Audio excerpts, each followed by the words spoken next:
வணக்கம் சேனா.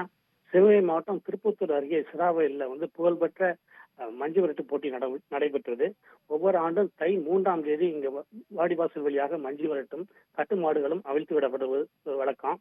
இதைத் தொடர்ந்து இன்று 250 காளைகளும் மாடுயாசல் வழியாகவும் 300க்கும் மேற்பட்ட காளைகள் கட்டுமாடுகளாகவும் அவிழ்த்து விடப்பட்டது.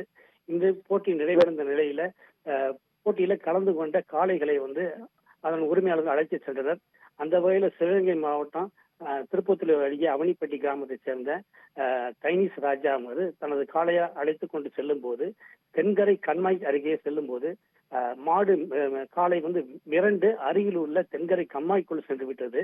அது தாமரை கொடிகள் அதிகம் நிறைந்த அந்த கண்மாய்க்குள்ள சென்றதுனால மாடுகளை மீட்கிறதுக்காண்டி அந்த உரிமையாளர் தைனீஸ் ராஜா அவரும் குளத்துல இறங்கி தேடி இருக்கிறாரு.